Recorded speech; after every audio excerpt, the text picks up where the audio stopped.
Proud mama si Marian Rivera na excited na raw ipanood sa mga anak ang upcoming series na My Guardian Alien. Sa seryeng ito, first time niyang makakatambal si Gabby Concepcion at makakatrabaho si Firefly director Zig Dulay. Makichika kay Aubrey Carampel. Pictorial pa lang, kitang-kita na ang chemistry ni nakapuso primetime queen Marian Rivera at leading man na si Gabby Concepcion. Para yan sa upcoming GMA Prime Fantasy Drama Series na My Guardian Alien. Relate na relate raw si Yan sa kanyang role sa serye bilang si Catherine. Kasi hindi nagkakalayo yung character ni Catherine sa akin, sa totoong buhay. Mapagmahal na nanay, tapos mahilig kasi siya gumawa ng mga kwento. At yun ang very excited ako na ma-share ito sa ibang bata. Si Gabby naman masaya na finally natuloy na ang pagtatambal nila ni Yan. Ang saya-saya, busog kami sa set parate.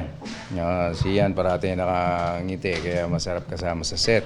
Gaganap na anak ng dalawa ang kapuso child star na si Rafael Landicho.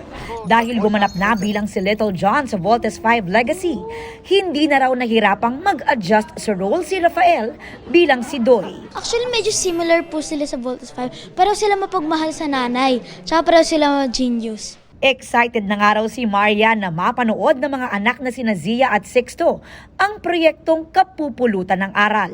Yun naman talaga yung hiling ko talaga sa GMA na kung gagawa ako at magka-comeback ako, gusto ko mapapanood ng mga anak ko at may matututunan sila sa ginagawa kong programa, which is binigay nila. As a wife, super proud din si Marian sa pagkapanalo bilang Best Actor ng mister na si Kapuso Primetime King Ding Dong Dantes sa First Manila International Film Festival sa Hollywood para sa record-breaking movie nila na Rewind. Actually, magka-text kami. Sabi niya, I'm on my way dun sa awards night. Sabi ko, good luck.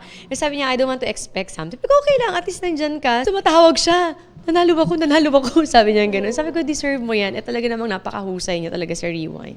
Si MIFF Best Director naman na si Zig Dulay ang magdedirect ng My Guardian Alien na first time daw idedirect sina Marian at Gabby. It's a collaboration, yung buong team, katulad ng ginawa namin dun sa Firefly na hindi lang ako yung nakatayo dun sa gitna, kundi tinutulungan ka ng buong team para mas mapaganda yung teleserye or mas mapaganda yung ginagawa ninyo mismo.